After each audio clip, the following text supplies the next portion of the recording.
একটি ছোট্ট বানরছানা আর তার নতুন মা, যে আসলে একটি খেলনা, এমনই এক আবেগঘন গল্প এখন ভাইরাল বিশ্বজুড়ে। জাপানের ইচিকাওয়া সিটি চিড়িয়াখানায় 7 মাস বয়সী একটি জাপানি মাকাক বানর, যার নাম পাঁচ, হঠাৎ করেই মায়ের কাছ থেকে বিচ্ছিন্ন হয়ে পড়ে। দর্শনার্থীদের একজন বিষয়টি খেয়াল করে কর্তৃপক্ষকে জানালে দ্রুত ব্যবস্থা নেন চিড়িয়াখানার কর্মীরা। সাধারণত জাপানি মাকাক বানরের বাচ্চারা মায়ের শরীর শক্ত করে ধরে থাকে, এতে তারা নিরাপদ বোধ করে এবং তাদের শরীরের শক্তি বাড়ে। তাই পাঞ্চের জন্য দ্রুত এমন কিছুর প্রয়োজন ছিল যাকে সে আঁকড়ে ধরে থাকতে পারে।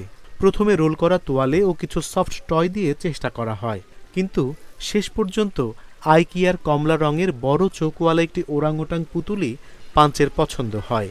ভিডিওতে দেখা যায় পাঞ্চ পুতুলটিকে জড়িয়ে ধরে আছে, যেন নিজের মাকেই ধরে আছে। এই দৃশ্য সামাজিক মাধ্যমে ছড়িয়ে পড়তেই অনেক মানুষের নজর কাড়ে। স্থানীয় গণমাধ্যম জানায় একাধিক দেশে পুতুলটির স্টক শেষ হয়ে গেছে।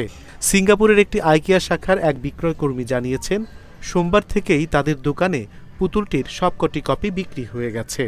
এদিকে পাঞ্চ ধীরে ধীরে অন্য বানরদের সঙ্গে মানিয়ে নেয়ার চেষ্টা করছে।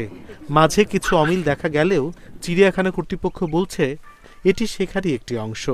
সময়ের সঙ্গে সঙ্গে সে দলটির সঙ্গে একীভূত হয়ে যাচ্ছে। একটি খেলনা, একটি ছোট্ট প্রাণ আর অগণিত মানুষের ভালোবাসা।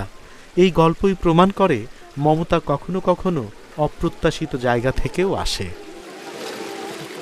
অনিমেষ কর, ইন্ডিপেন্ডেন্ট ডিজিটাল।